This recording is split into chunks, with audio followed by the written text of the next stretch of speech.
6:05, so perfect. It's 6:05, so I think we can at least go ahead and get going.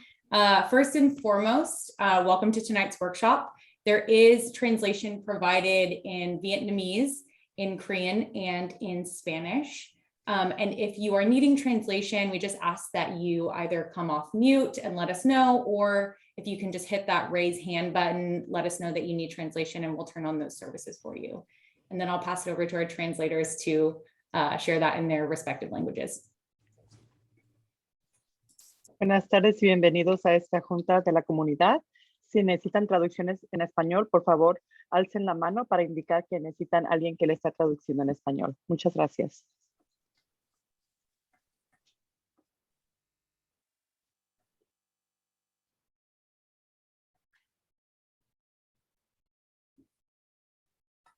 And Noel and Huang, if you can share that message as well, just in case.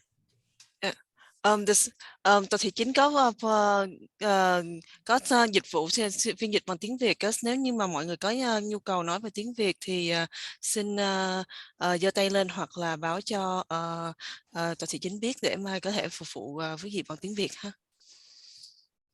안녕하세요, 노엘입니다. 한국어 번역 필요하시면 얘기해 주세요.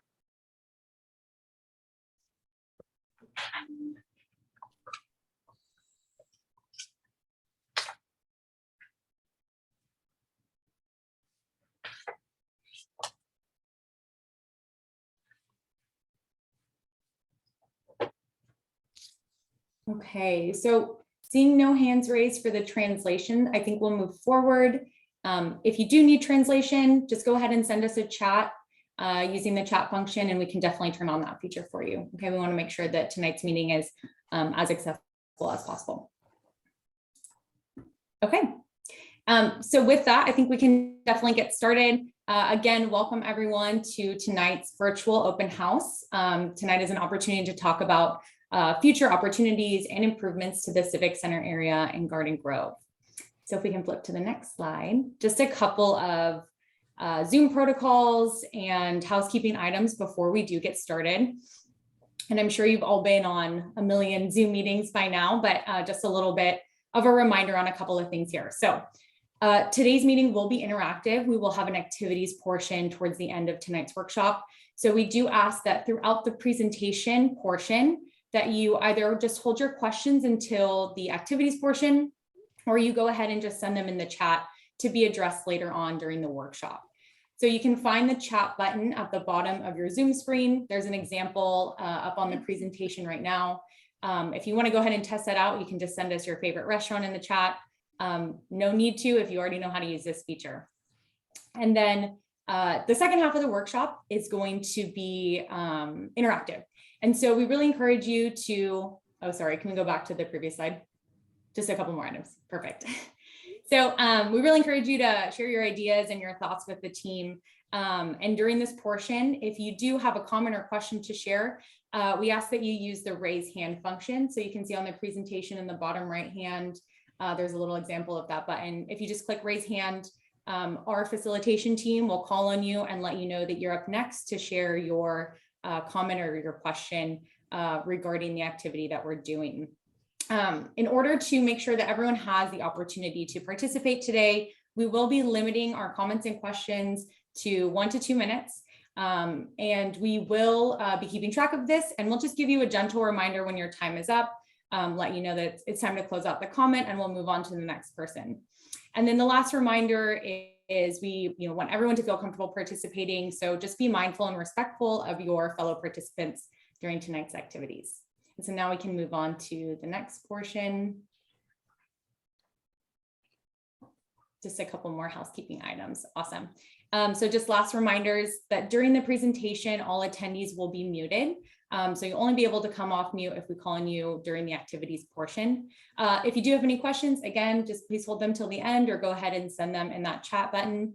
And then a reminder that this meeting is being recorded and that a summary of all the comments and ideas that are shared tonight, as well as last week's in-person meeting, will be made available on the project webpage. And you can see that webpage at the bottom of the presentation screen right now.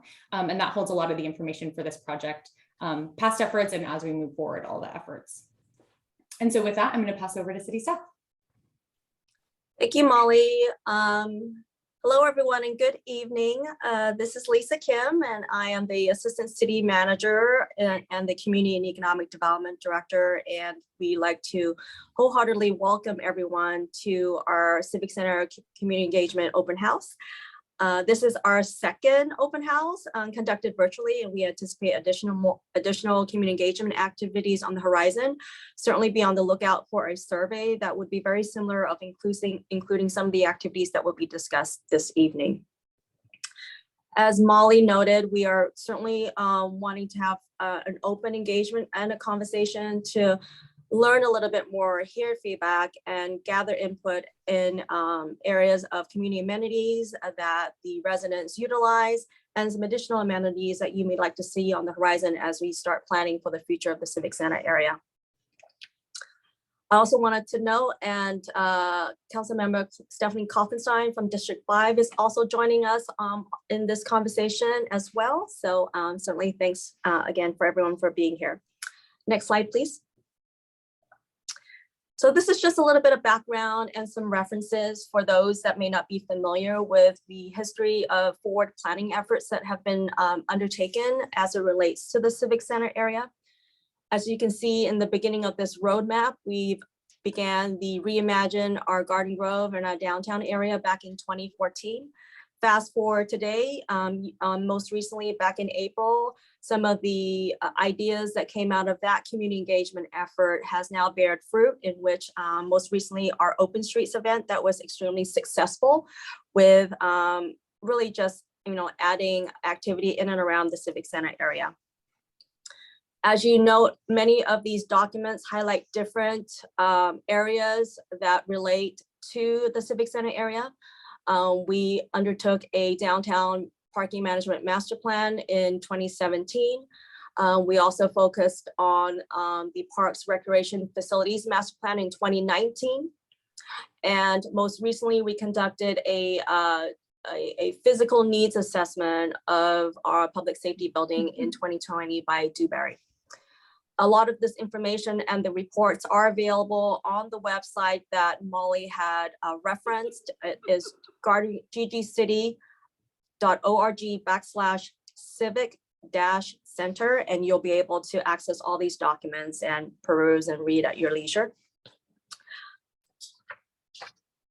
Next slide, please. So a little bit, some information about our Measure O initiative. As you may recall, the Garden Grove voters approved Measure O back in 2018. It is a 1 cent local sales tax revenue that supports annual funding of public safety and citywide services. At the time, to date, there's been a tremendous amount of additional resources that have been deployed with the utilization of our Measure O resources. To date, we've added 11 sworn positions in our police department and 5 additional civilian positions. In the areas of homelessness, we've also expanded our special resources team that now has a dedicated team of 5 officers. Most recently, the council supported the deployment of the Be Well Hope team that provides resources and mobile crisis response to our community in areas of homelessness and mental health needs. So this is just to highlight some of the resources in which Measure O has been allocated and been utilized. I'm going to now turn over the next slide and discussion to Police Chief Tom DeRay. Good evening, everybody. So I'm going to talk just a little bit about the Dewberry project and what was found during that. So currently, the police department operates out of 5 separate buildings throughout the city. Our main police department is 33,000 square feet. We do have a property and evidence building, which is just north of the police department at 3,800 square feet. We do have an offsite bulk storage evidence facility that's 5,000 square feet. I have a special service building, which houses a lot of my specialty units. which is at 6,000 square feet, and my Juvenile Justice Center, which is at 4,900 square feet, all of which are very small, and we are running out of space. Total, we have around 50,000 or 53,000 square feet of space. The Dewberry Infrastructure Needs Assessment was completed in 2020, and recommendations were on that study for a police building to be approximately 100,000 square feet for a new building. Currently, we face problems with the police building. We have inadequate parking for our police and staff vehicles. We have lack of security measures, lack of ADA compliance. We have inadequate space for growth. We have inadequate space for staff. We're non-compliant with seismic standards by the 2016 building code. The existing facilities fire and life safety does not meet today's code. And our current department lacks fire sprinklers and fire alarms. And that is all I have on the Dewberry report. Thank you, Chief. Next slide. So this is what we shared in the last few slides are just a bit of background information leading to our community engagement exercise that Molly will walk us through. We'll spend about a good amount of the hour, an hour and a half, just delving into a little bit more about each of the areas in which feedback is needed in areas of open space, potential future location for the modernization of the police facilities, and some additional community amenities that we may need to plan for in the future. So part of this process, we are currently in the middle of our public engagement process, and that will take us through June and July. We anticipate gathering the completeness of the feedback from the community through these engagement process over the next couple months, and then summarizing that and then presenting a final report to the council in October. So this concludes a little bit of the background information, and then I'm going to turn it over to Molly that will delve into really the activities, and Molly, take it away. Thanks, Lisa. Yes, we can go to the next slide. Awesome. So now that you have some context and some background information for tonight's workshop, really what we want to do here tonight is provide an opportunity to really engage and discuss some of the ideas or opinions or concerns that you might have that can really help inform the city when they're making decisions about the Civic Center area. So we can go to the next slide. So why are we here? What we've done tonight is created a virtual open house format. So if you were with us last week, you did the in-person open house. Very similar format. It's just going to be done virtually. And we're going to walk through everything together tonight. So we'll virtually go from station to station. And this is just an opportunity for the city to gather your thoughts, opinions, ideas, all related to the parks and open space amenities, as well as arts and cultures, community and public safety facilities, and potential future locations for affordable housing. So a lot of different topics that we'll cover tonight. So next slide. So now we'll just walk through some of the activities, talk about some of the guiding questions that we have set up for this group tonight, really try to just get the juices flowing, and then we'll hop over to the jam boards where we'll start that open discussion with everyone here tonight. So next slide. Perfect. So our first activity is really focused on the parks and recreation amenities. So what we'll have prepared is a map of the existing park and the existing amenities. And we really want your feedback on your experience coming to this park. So do you visit often? What draws you to the park? What would you like to see more of? Are there certain types of amenities that you're interested in? Are there certain types that you're not interested in and maybe you'd like to see removed? And what would really encourage you to come visit this park more often? So that's activity number one. And then moving on to activity number two, this one is focused on the public safety facilities. So what we'll have is a map that shows the site of the existing public safety facilities and the potential public safety facilities. And so we want to know and we want to hear about your concerns. Maybe if it's moved, are there accessibility or circulation concerns that you have? Think about parking, think about site design, and then vice versa. If the public safety facilities were to stay and modernization is provided in the same spot, are there any existing concerns that you have, or maybe some amenities that should be added to this area or to this center? So that's activity number 2. Activity number 3, kind of in the same realm, but we're taking a step back and we're looking at this civic center area from a bigger lens, or we're taking a bigger picture. So this map will show the potential public safety facilities as well as the current site of the existing facilities. And this will also show in the bottom right-hand corner a housing authority site. And so this conversation is even broader than those specific amenities that you like. What we really want to know is, are there other uses that are compatible in this area? Maybe would you like to see retail or other services provided? What are some things that might draw you to this civic center area? And for this activity, maybe you can think about a civic center in another city or another region of Garden Grove that you really enjoy visiting. What really draws you to that area, and think about it in the context of this civic center region. And then moving over to that housing authority site. Oh, sorry, same slide, Lynette. I made that sound confusing. So that housing authority site is currently an adult daycare center. And it is proposed for affordable housing, or it's been identified for affordable housing. And so we want to have a conversation about what kind of affordable housing might be needed. What could that look like? If it were to develop into affordable housing, would you like to see that daycare center stay and be incorporated into those plans? Would you maybe like to see it moved? What kind of need is there for housing in this area? So having a discussion about that. And then moving on to activity number 4, just a couple more questions before we dive into these.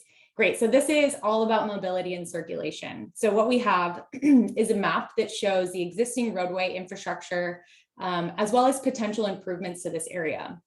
And what we really want to know is, if you visit this area, if you visit this park, how do you get there? Do you take public transportation? Do you drive? Do you walk? Do you bike? If you walk or bike or take public transit, do you feel unsafe in any areas? Do you have any accessibility concerns?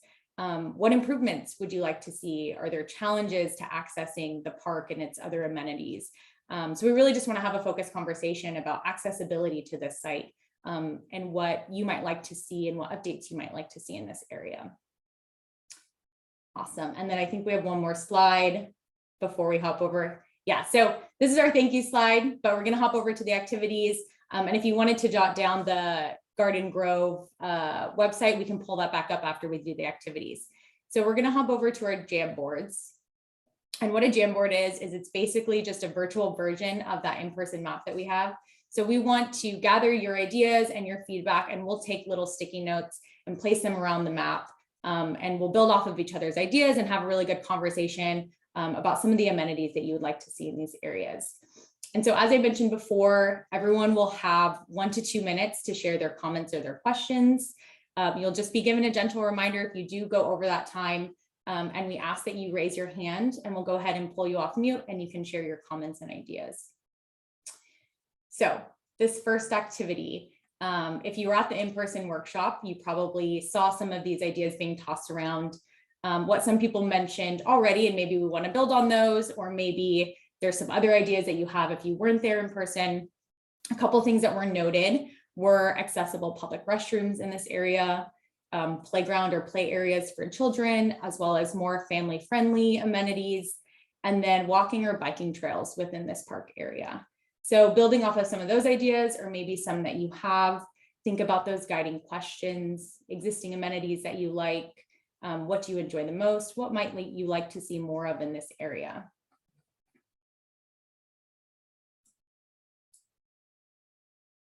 And if you don't feel comfortable coming off mute or raising your hand, you can go ahead and send your comments in the chat. We'll be happy to read those out loud as well.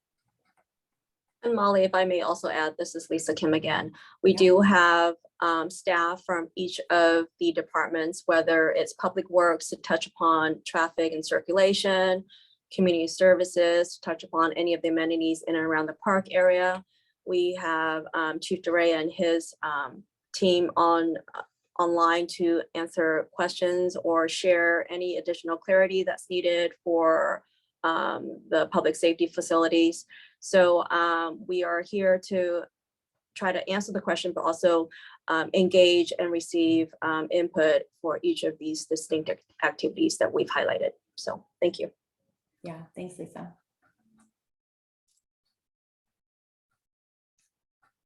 Okay, I do see a hand raised. So I'm going to go ahead. Oh, it went away. Don't be shy. This is your opportunity. Sorry, to tell the this city. is Dahlia. Pause. Sorry, There we go. I raised my hand and then I was like, I don't know if I should lower it now because when you recognized it. Oh, perfect. Nope, go ahead. You're doing great. Oh, so I don't have any children, but my nieces and nephews love going to the park because of the ducks and the turtles, and they get to see the nature, and we enjoy the library as well. It's really cool that you get to go from the library into like a outdoor nature space, so they get to see all the different animals. I guess my one comment would be that it's very dirty. Like over time, I feel like it's been unkept. So there's a lot of feces from the animals that kind of get on the sidewalk. So that'd be one of my comments. I think also the area where I want to say it's where Euclid and the Parkway meet, that area in the corner, I just feel like it's kind of unutilized space. And I've never thought about it, but I did notice that in the comments below, they mentioned maybe like a playground for children. I think that would be a good idea. Awesome. Yeah, thank you so much for sharing those thoughts.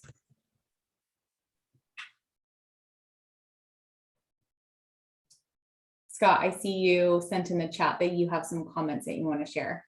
You can go ahead. I think you can pull yourself off mute. So I'm not very good at this. Can anybody hear me? We can. Oh, okay, great. Hi. I tuned in tonight, just number one, to see what's going on. I do own property directly adjacent to the subject area, but also represented a client who recently purchased a large parcel there with the intent of complementing many of the amenities that are currently within the area. This is over on the far east side of the subject area, borders on 9th Street and 8th Street, and runs south off of Stanford. It's approximately an acre. And what they'd like to do is, taking into consideration the fact that the Jordan Manor, providing housing for seniors that's been there for many, many, many years, the Acacia Daycare Facility, which is right across the street, as well as the city's own Louis Lake Senior Center. It's their intention to build an additional senior residential facility, which I understand will help on the city's housing mandates, as well as part of the facility will be senior advanced care as well, or senior care facility. I guess they call it residential care facility. So that's the intent of a client that I recently represented that purchased a property that had not been on the market in over 100 years. And again, they did it with the sole intent of, because of the properties and the uses that were in close proximity, the other senior uses, that's going to be their intention. Okay.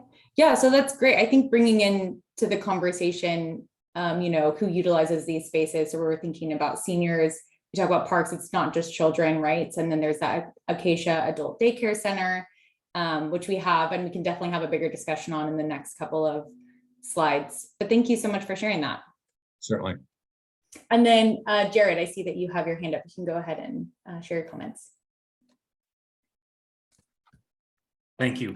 So I'm Jared Wallace. I actually live down the street from the park and teach at Garden Grove High School, and I take my son to that park and the library like 2 or 3 times a week. So I'm glad to see that there's conversations about how to fix it up. So my comment was similar to one of the previous ones, just that it's a great park to visit for the animals and for the amenities that are there, but it'd be great if there's a way to have better upkeep.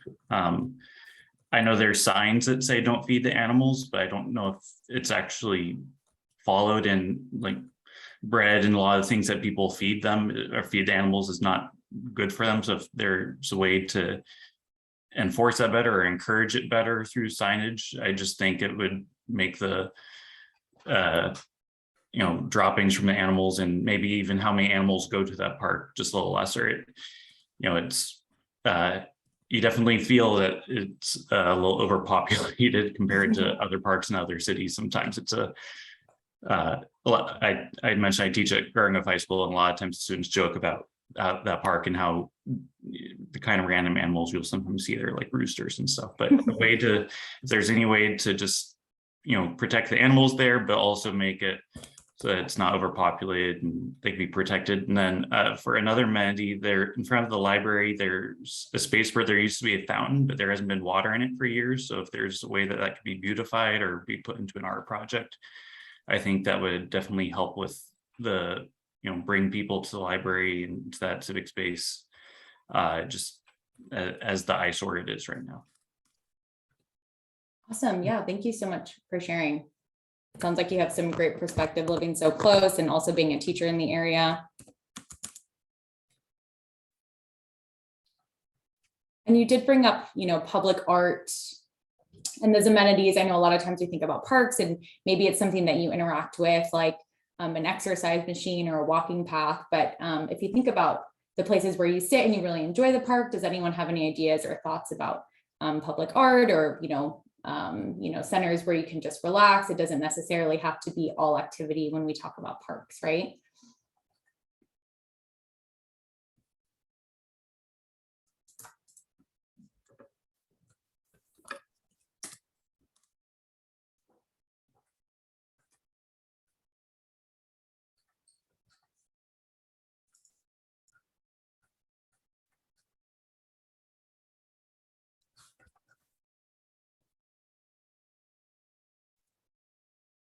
We still have some more time to talk about the park, so we can move on if there's no other comments. But if you did have any ideas, if you do have any thoughts, now is the time. You can send it in the chat, or you can raise your hand and you can come off mute and share your comment.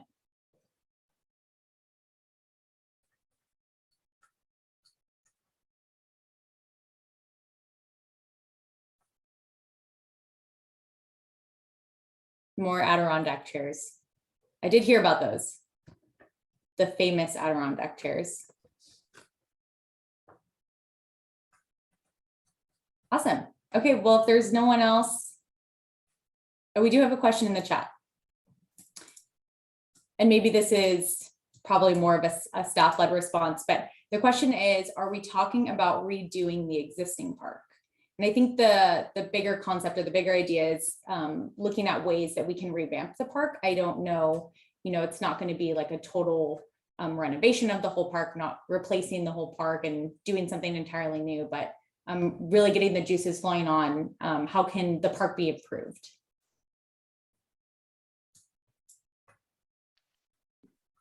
This is John Montantis, just to add on to that. Yeah, so the idea would be that based on kind of the other concepts of the police facility, any relocation of that would mean that there would have to be some relocation of the park. And in that process, there would be obviously some revamping of the park.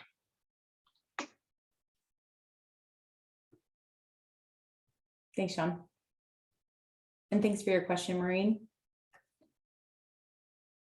Okay, I'm going to go ahead and do last call on this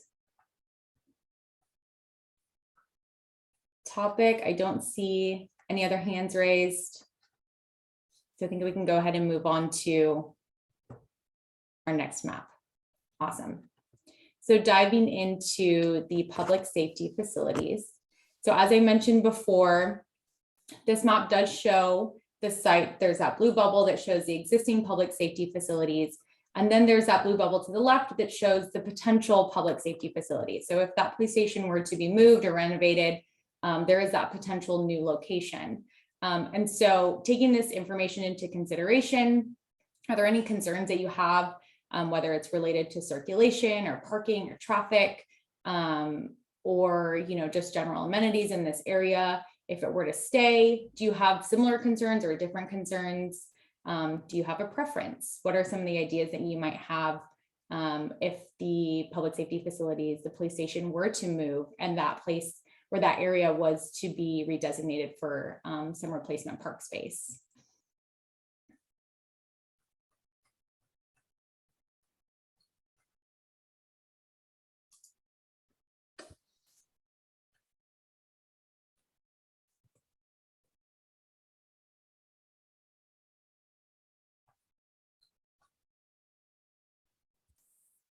And if you participated in our in-person workshop, there's a couple ideas that were already thrown out. So more recreational and park amenities, that was mentioned. A couple people mentioned if the police station were to be moved and renovated, maybe basketball courts, tennis courts, some green space. So, you know, reutilizing that park space, amenities to attract high school students. There is the high school next door. So kind of getting into the mind of a high schooler and maybe, you know, what they might like to see in a park.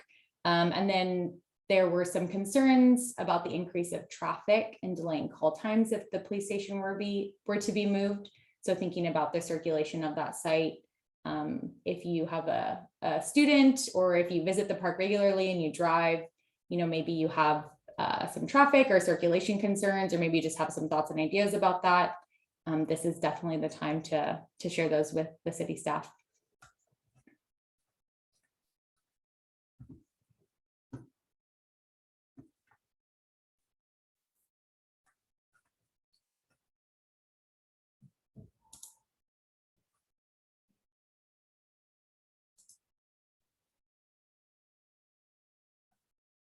Go ahead, Scott. Am I unmuted now? Yes. Okay, great. Nothing's mentioned about fire. The existing station, of course, is there. I know that the staffing, the manning, and the number of units has been cut in half or so over there. Is there consideration that they might eliminate that station altogether?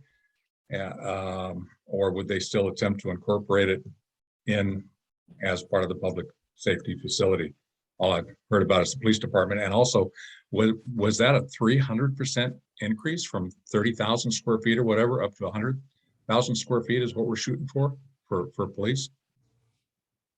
So I'll answer. I can answer the second portion. Yeah, so they're talking anywhere between 90,000 square feet and 105,000 square feet for a building. Right now, I have officers scattered throughout these different buildings. Some of my high liability units are off-site. I need to bring them in. And to be quite honest, if the city manager wanted to hire more officers today or tomorrow, I couldn't take them on because I have no more space. Okay. Are they planning on keeping the fire department, which used to be our headquarters there, or? So I think, go ahead, Lisa, I'll let you handle it. Hi, Scott. How are you doing?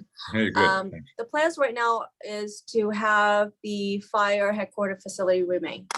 There are no plans to remove that resource as it's always been in our Civic Center area, and I anticipate it to be remaining. So that's the direction to date. As we go through the exercise and the of determining the final potential landing spot for our public safety building, our police building, we'll know a little bit more on if any modifications needs to be made to the fire facility, but for now it would remain as is. Great. Thank you, Lisa. You're welcome.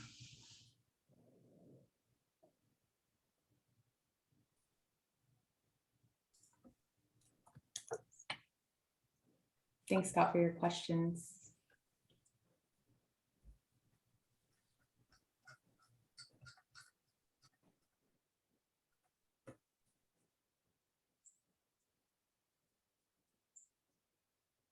We have time. So if you have any thoughts, if something just comes across your mind, if you've thought about this in the past, you've been driving down Acacia, or you've been driving down Euclid and you were frustrated with the traffic, or you saw something that you thought maybe you wanted to be changed, this is the best place to share those ideas. The city really wants to hear your thoughts on this. They want to get your opinion. They really want to understand from a resident, from a community perspective, you know, what should be changed, what needs to be changed, what you would like to see.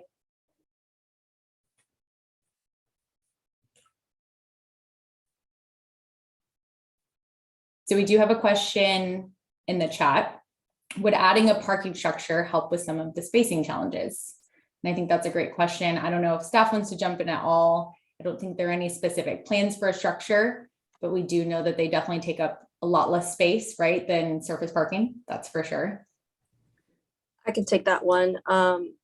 Back, I believe it's 2018 or 2019, when the city undertook a downtown parking management plan. One of the long-term plans was to identify a potential location for a parking structure that would not only serve the needs of the downtown area, but provide for additional parking in and around the area. So as we continue to design for and plan for the new public safety building, it may include a parking structure to meet the needs of the increased square footage. And given some of the input we've received relating to additional park amenities and the next discussion relating to affordable housing, we can certainly envision a structure in and around the general area that will support multiple uses. Awesome. Thanks, Lisa.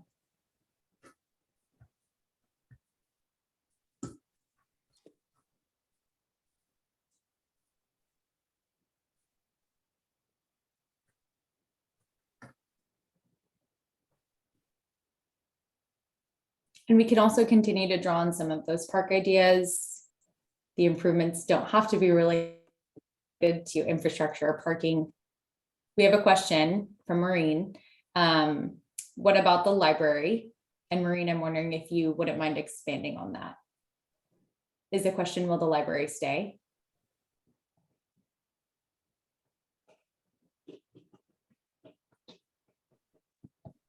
The question is, will the library stay?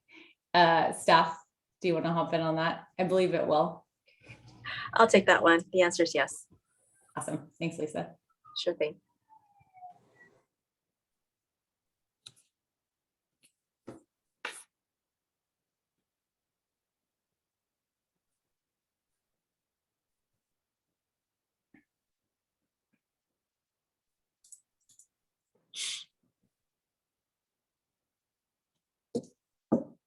Okay, give it a couple more minutes. And then we can always come back. If something comes to you later, we can always hop back to some of these maps and these slides. But really the idea tonight is to get your feedback. The city wants this to be a place of community, a place where you can visit with friends, with family, with kids, where it's accessible to all types of people. So try to get into the mindset of, who might be using this park. Maybe it's, it's not just you, it's a friend or it's a neighbor who maybe has accessibility needs. And so we want to think about, all the different improvements that, might need to be made or even just considered by the city as they kind of move forward with this process. So I'll do one last call on this slide. And like I said, we can always come back. You can always comment on it later. But I think with that, I don't see any hands. Okay, we can go ahead and move on to the next map. So only have 2 more maps tonight. So if you haven't raised your hand or you haven't sent something in the chat, we really encourage you to take this time to do so.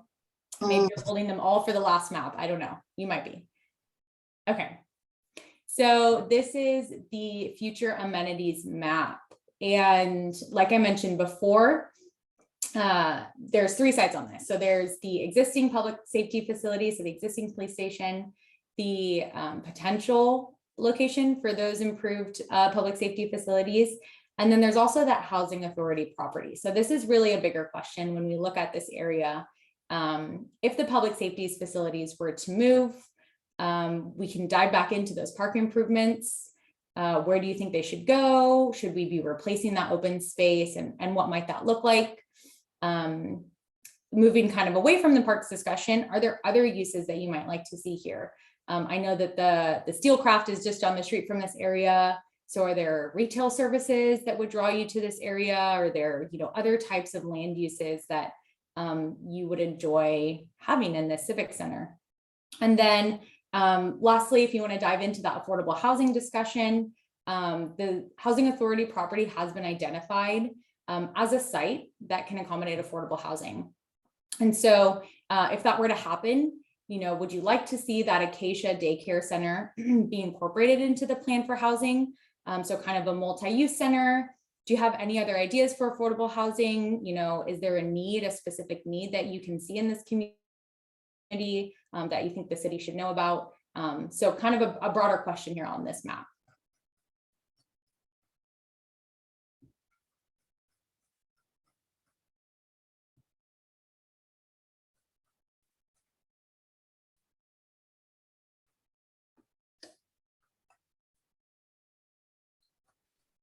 If I may. Please do. Yeah, I haven't spoken to Mallory in a long time. Does anybody know what her future plans and intentions are regarding the Housing Authority property, which is currently being utilized as the Acacia Adult Daycare Center? Hi, Scott. Scott. This is Janet. Oh, go ahead. Oh, sorry, go ahead. Whoever wants to answer first. Yeah, so loaded question. No, so as far as we know, Mallory just recently retired. So she's no longer there, and we haven't been in communication with the new, Jen, I don't know if you have, with the new individual that's taking over, but as far as we've heard, it's still kind of business as usual as of this point. Okay. So hi Scott, I've been in contact over the past couple of years with Jim McAleer, who is, I believe, the CEO of the daycare center. And so he is aware that it is a housing authority property. And I think the takeaway is that they wish to be just made whole elsewhere. So they're occupy, I believe, about 12,000 square feet or so, give or take. And so if there's an ability to incorporate some of those amenities into some project down the line, it would be an option. And a lot of their services are out in the field.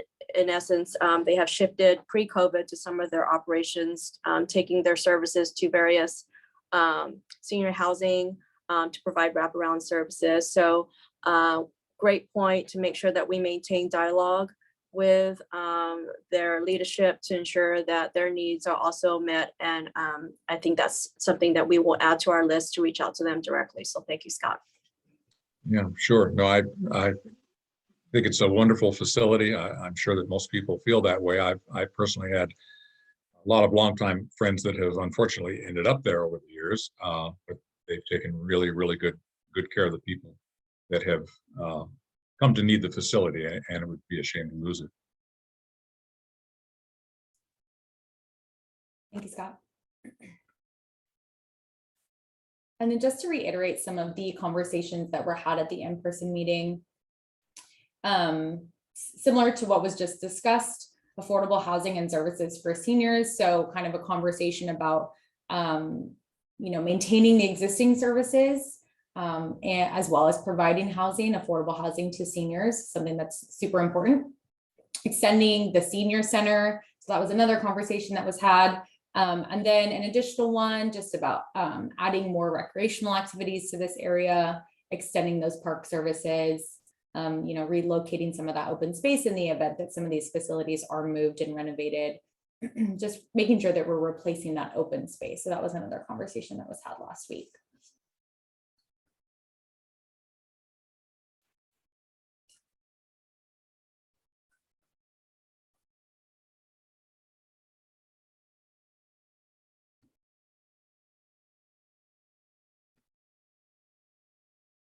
And if you live in Garden Grove or you live in this area, we just really encourage you to think about some of the other portions of the city, maybe some of the other parks that you visit, or some of the other centers that you visit. what are some of the reasons that you go to those? Why do you enjoy those so much? Could you just kind of describe to us, what draws you to some of these areas? And would you like to see that in the Civic Center? And we have a comment in the chat, more playgrounds would be great, especially since the playground across the streets gets closed during the Strawberry Festival and other events. So thanks for sending that comment. Can I add on to it? Yeah, please. You had asked what would draw people in, and I'm just thinking of the playgrounds. I like taking my son around the city, and for one that comes to mind is the West Haven Park, just because it's themed and it's new, and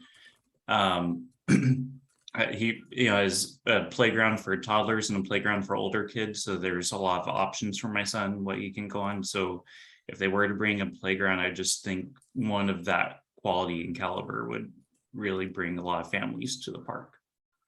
Awesome. Yeah, thank you for sharing that. Yeah, and I love that you shared with us a specific park that you like. So something to kind of draw inspiration from, something for, the city to maybe visit and take a look at and see how it's being utilized. So if anybody wants to follow suit, if there's other areas that they want to let us know about, go ahead. You can send them in the chat. You don't have to come off mute. You can just send us a chat and let us know some of those areas in the city that you really like to visit, and maybe the reason that you like to visit them so much.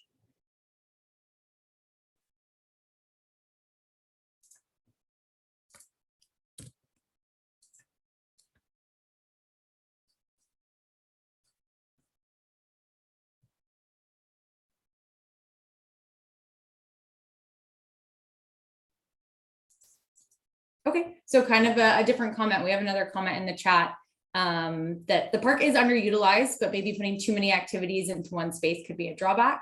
So the current park is enjoyed because it's an open area. So that's also a really great point. So really preserving that open space.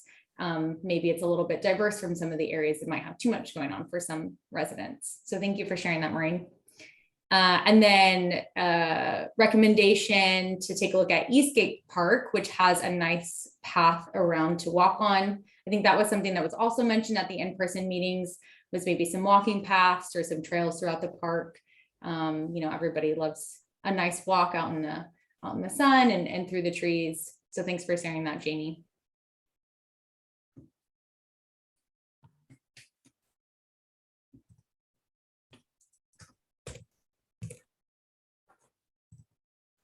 Awesome. We have a lot of really great ideas so far.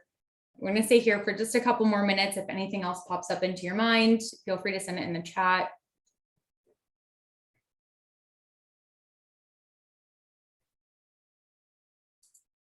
Or come off mute, but we won't force you. I have a question. This is Dahlia. Yeah, please.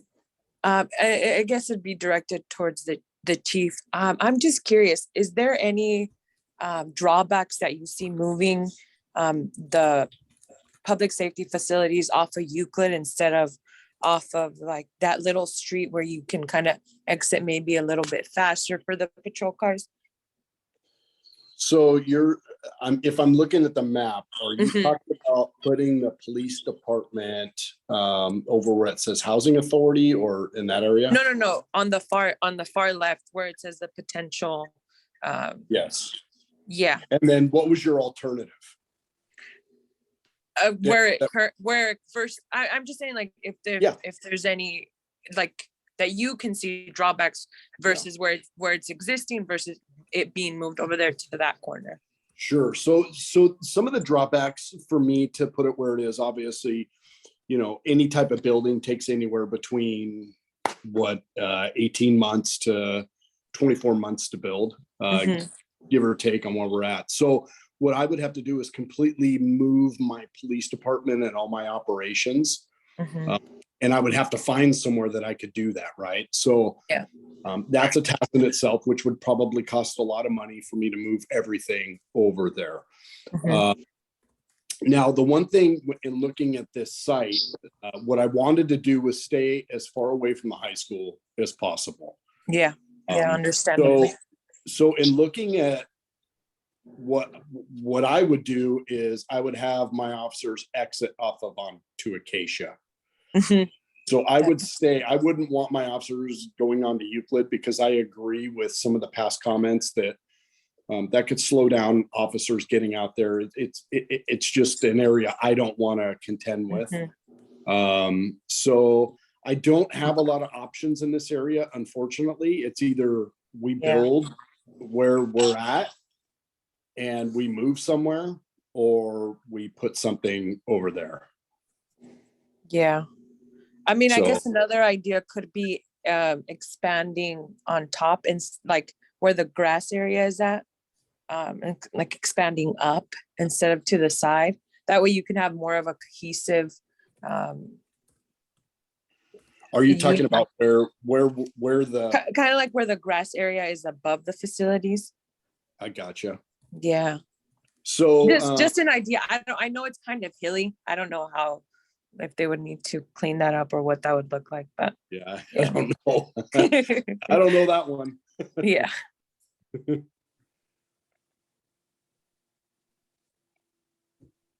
Awesome. Thank you for sharing that. And I think those are great questions, kind of diving into, staff's perspective on some of this.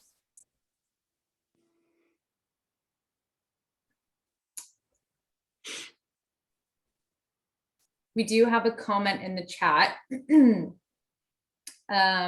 that a community member reviewed the pricing on remodel or a new build or build new.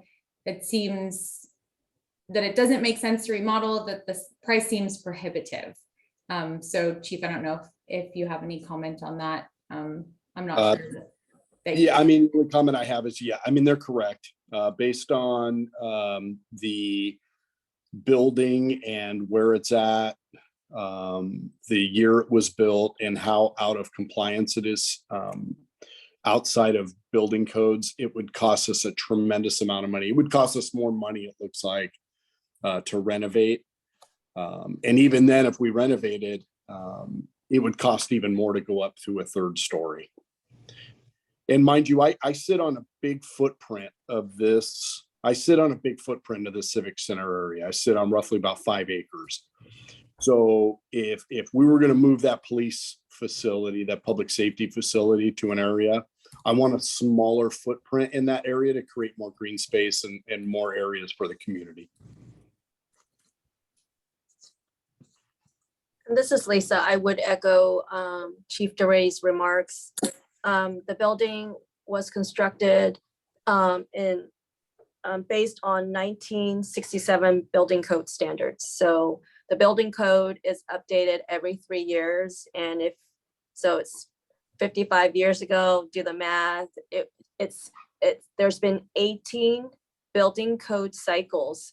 And so for us to do any type of renovation, can you imagine what the magnitude of that process would be? But it's just what we're providing to the community today is information. We have an aging public safety building that's in need of modernization to meet the needs of the future and services to our community.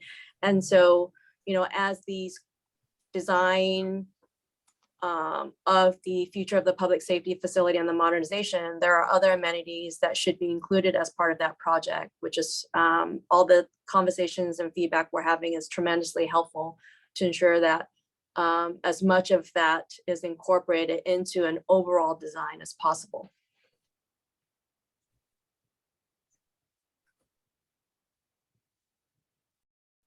Go ahead, Scott. Did you raise your hand?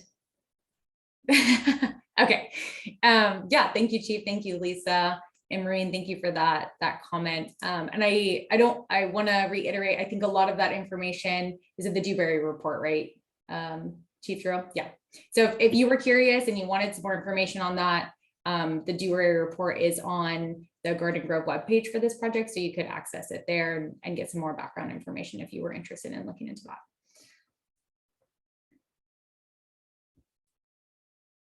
Okay, so I'm going to go ahead and do last call on this map. We got some awesome feedback, some really great comments.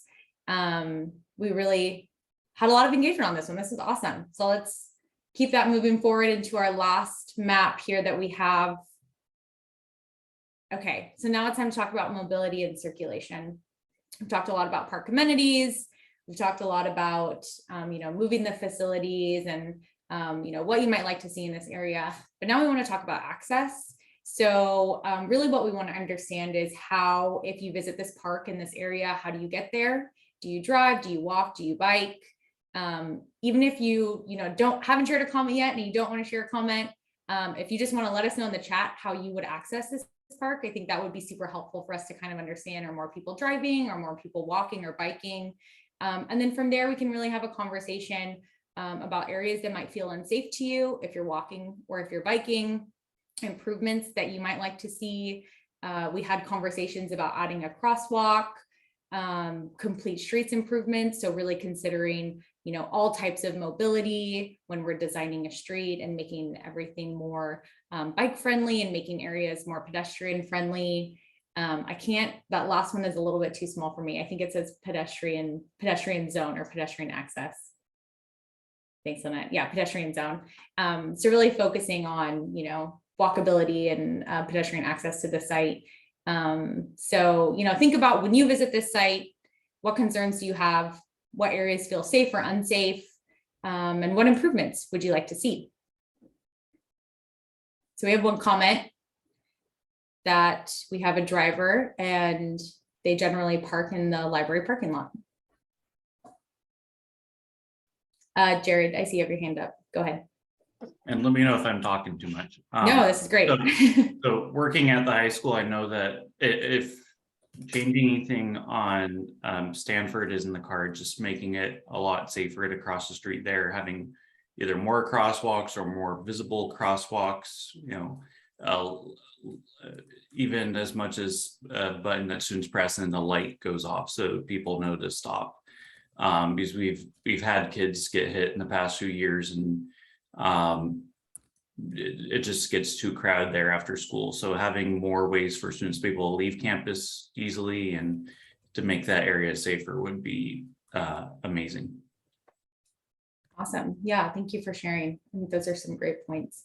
I did see another hand up, but I saw that it went down. But pause, you can go ahead and come off mute if you did have a comment to share.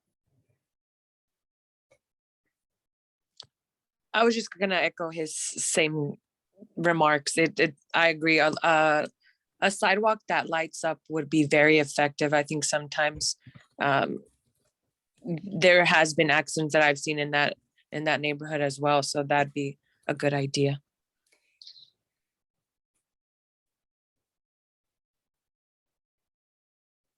Awesome. Thank you so much for sharing. So we have another comment that says they drive and then they park by Steelcraft, and they agree pedestrian crossing with lights.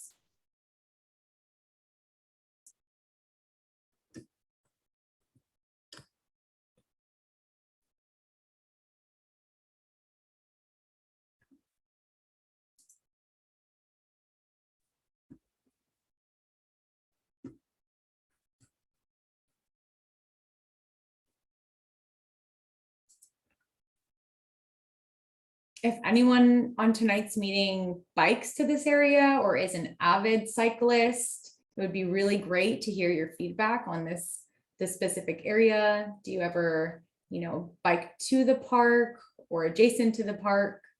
Are there any safety concerns that you have when biking in this area? We'd love to get some feedback on that.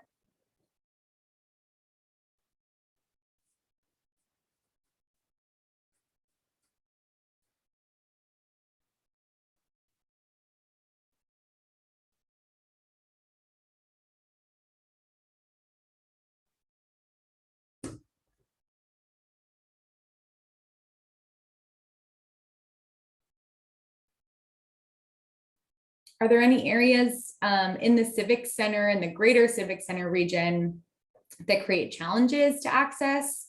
Sometimes like you want to go visit a store and it has a weird turnout. And so, you have to do like a big weird loop around the store. So it's really hard to access.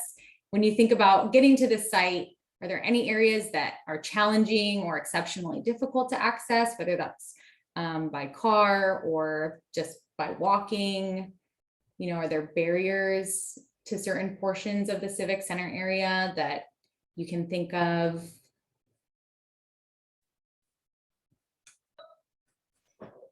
Hey, Molly, I have a question. So Yeah.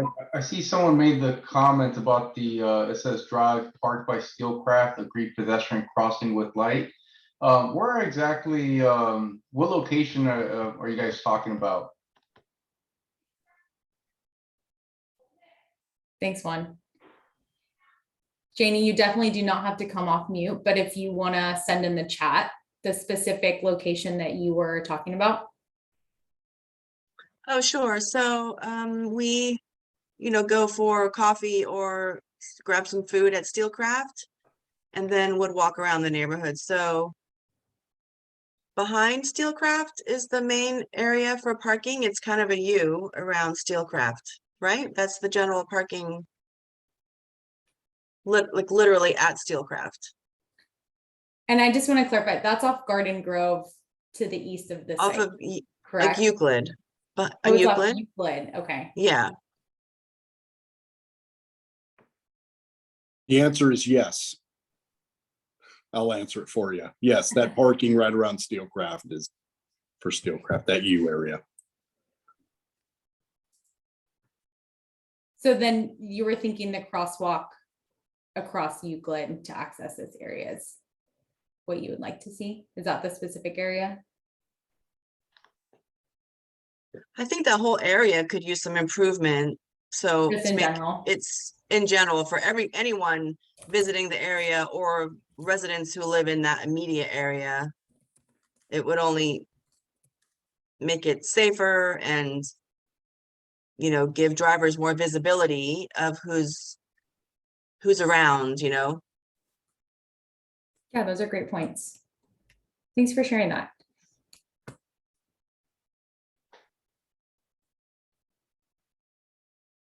So we have a couple more. Oh, go ahead, please. I don't know how to electronically do it, but yeah, go for it. Yeah, brings up another point. Directly adjacent to the Steelcraft property, of course, is the parking behind the property that used to be the bank on the southeast corner. Has the city even talked to them about possibly acquiring that parcel? It seems like a very key parcel if we want to maintain or create any level of control over the specific downtown area. I know it was very overpriced, and they ended up going with another broker because the one guy couldn't sell for what they wanted for it. But have there been any, Lisa? Is there any intention at all for the city to nab that parcel and so we can use it? So yes, I agree. The property was at a premium, and the new broker sold it above premium, and it will be a real estate office. Oh, he sold it, huh? Yes. He ultimately sold it. I should have known, but bummer. Yeah, that was a bummer. I agree. Thanks for your question, though. So just a couple more comments that came through the chat. We're having some discussion. Overall, they're all in the sticky notes on the screen, but I'll just read a couple of them out. Overall, the general consensus is that the area is not super bike friendly. So a couple of people drive, but it doesn't seem like there's very many safe biking paths to this park. And then another comment that additional amenities for skateboards and scooters would also be great. So not just people who cycle, but other modes of transportation and mobility for people who visit the park. So these are some great comments. And this is our last activity tonight before we close out the workshop. So I want to sit on this for a couple more minutes. If you didn't have a chance to speak up earlier, or some additional ideas came into your head towards the end of this workshop, let us know. We want to make sure that we document all of your ideas, all of your feedback. And if you're just here to listen and participate, this information is all going to be summarized on the city's webpage. And we can pull up that link in a little bit just so everyone can jot it down if they need it. You can always visit that webpage for updates as well.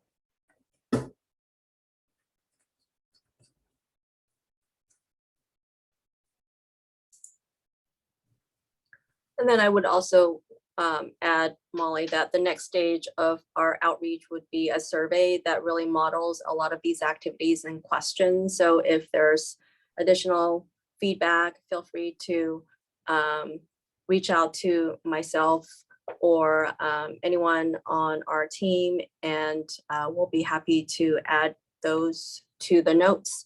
And then the survey will be rolling out in the next couple of weeks, and that will be available to the public for the next 30 days thereafter. So we hope to have a significant push to receive additional input for those that weren't able to join the original in-person open house and tonight's virtual. Yeah, that's a great point. Thank you, Lisa.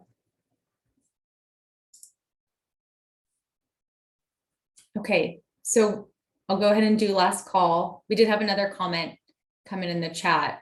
So while I read this, think about if you have any other ideas for us, because this is the time to share it.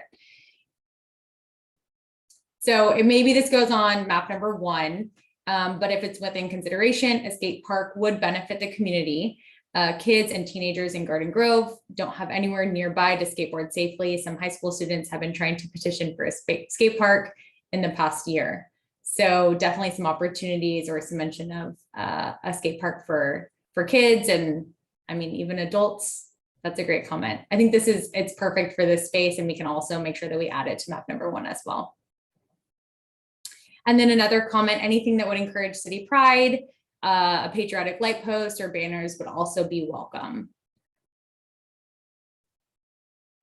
Thanks for those comments, Jared and Janie. Those are awesome.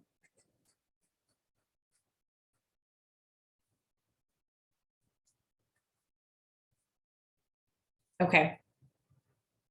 Last call on our mobility and circulation map, and any other comments on the discussions that we've had tonight.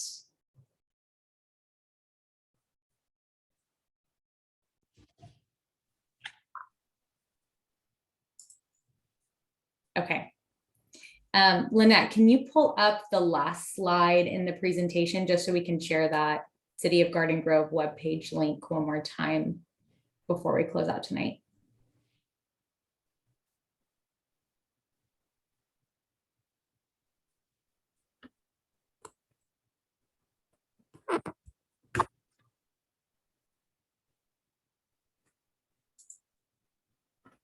Awesome. So just a reminder, if you want to grab a pen or pencil or just type it in your phone, the ggcity.org/civic center. That's where you can find a lot of information for past efforts of this project. Like Lisa mentioned, a survey that will be coming out shortly. So go ahead and check back there for updates, as well as a summary of the outreach from last week and this week as well. We definitely had a lot of really great discussion. There were some awesome comments that were thrown out. So now you have a lot of information about this project. So we really encourage you to maintain an active participant, partake in the survey. If you have friends and family who live in the area or who want to also provide feedback, the survey will be available to everyone. So we encourage you to let them know. We'll send it out. It will be available on the webpage. And we just ask that you continue to partner with the city and keep participating. And with that, Lisa, I don't know if you have any closing final words for us. I did mention the survey as the next step, but also as it relates to the modernization of our public safety building, our next step relating to that process would be to bring on board a consultant to assist us with narrowing down the preferred site for the location for modernization. And that will take place in the next 30 to 45 days. Part of their work will also include doing a comprehensive fiscal analysis as to what the cost would be for that type of project. And part of their scope does include including any amenities for the Civic Center Park area, the affordable housing piece, and everything in between. So this process and the project is advancing, and so certainly continue to stay in contact with us, or the website will be kept updated of all of our next steps. But thank you again for everyone for your participation, for your input. It is extremely helpful as we share this information with the team as we really transform our Civic Center area in the coming years. So thank you very much. Thank you, Lisa. All right, and thanks everyone so much for joining us tonight. That concludes our workshop. And we'll hear from you and see you all soon. So have a great night.